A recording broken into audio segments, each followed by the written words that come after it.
오늘 주님의 말씀은 스랍들이 온다는 것입니다. 그룹이 오고 있고 스랍이 오고 있습니다. 올해 몇 달 전에 스랍이 온다는 주님의 말씀이 제게 임하였습니다. 전체 성경을 살펴보면 스랍이나 세라핌이 기록된 곳은 이사야서 한 곳입니다. 성경의 다른 곳은 스랍이 특정하게 언급된 곳은 없지만 다르게 표현되어 있을 수는 있습니다. 히브리어로는 똑같은 단어가 사용되었습니다.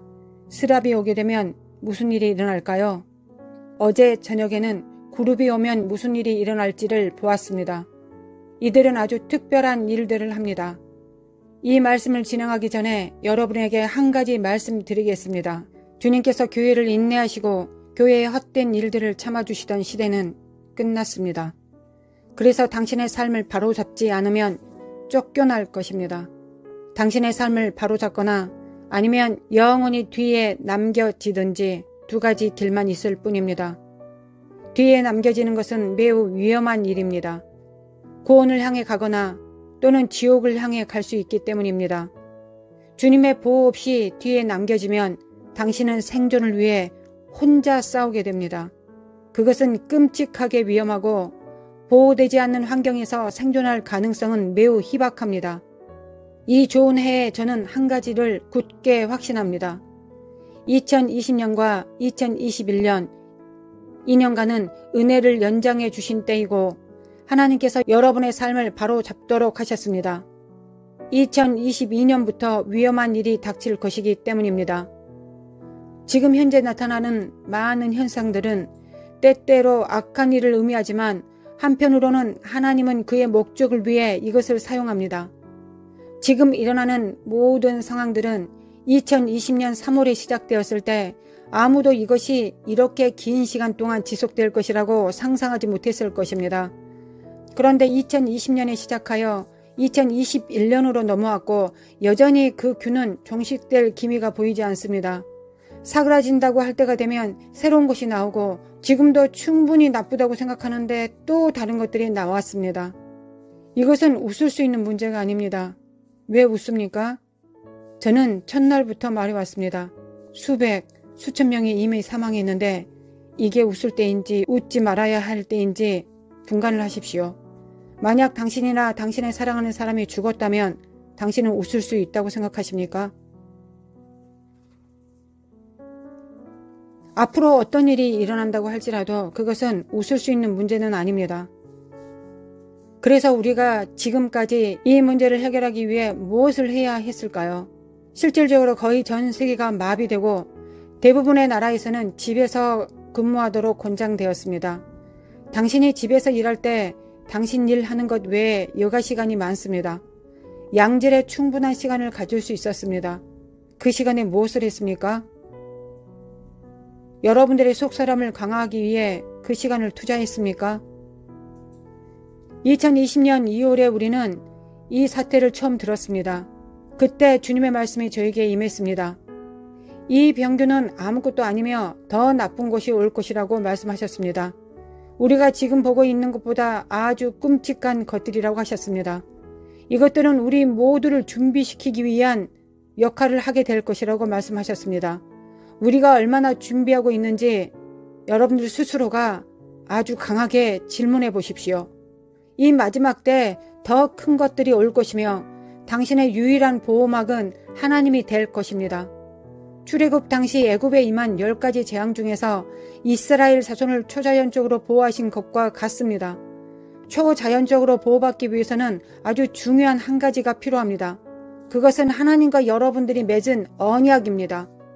이스라엘 자손이 하나님과 언약을 맺었고 그 언약은 유월절을 통한 피의 언약으로 시작한 것입니다.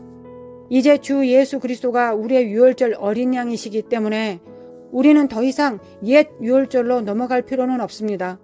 그러나 여전히 언약은 남아 있습니다. 그 언약은 하나님과 함께 동행하는 것이며 성경에서 찾아볼 수 있습니다.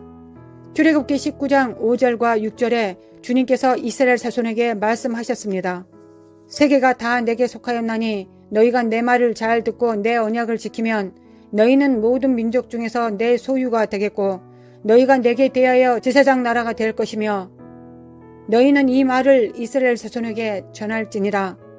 이것이 언약입니다. 이것이 그 언약을 맺었을 때 그들이 초자연적으로 모든 적들로부터 보호받을 수 있는 방패가 되었습니다. 이것이 첫 번째 조항입니다. 두 번째는 궁핍한 가운데 그들의 모든 필요가 초자연적으로 공급되었습니다. 광야에는 아무것도 없습니다. 당신이 아는 바로 패스트푸드도 슬로우 푸드도 인스턴트 식품도 아무것도 없습니다. 그런데 주님께서 40년 동안 매일 만나를 빛처럼 내려주셨습니다. 거기에 물이 있고 음식이 있었습니다. 생존을 위한 기본적인 필요가 제공되었습니다. 또한 그들의 의복이 헤어지지 않았습니다. 초자연적으로 보호되었으며 세 가지 표식이 있었습니다. 하나님 아버지와 언약이요, 아들과 언약이요, 성령과의 언약인 이 세 가지의 표식이었습니다. 신발도 닳지 않았습니다. 상상해 보면 알겠지만 애굽에서 나온 3살짜리 아이가 40년 동안 광야 생활을 하는데 옷도 함께 자라고 신발도 함께 커졌습니다. 이것이 초자연적인 것입니다. 하나님께서 그의 백성들을 어떻게 돌보셨을까요? 과거에 있었던 생생한 실제적인 예가 우리 눈앞에 있습니다. 우리가 마지막 때 적 그리스도를 피해 광야에서 생존하게 될 때 그의 언약된 백성들을 위해 그렇게 하나님께서 또한 역사하실 것입니다. 과거에 그렇게 하셨던 것처럼 또 반드시 그렇게 역사하실 것입니다. 최근에 어떤 여성이 제게 심각한 질문을 했습니다. 이것은 웃기게 들릴지를 모르지만 절대 웃지는 마십시오. 아주 진지하게 들으세요.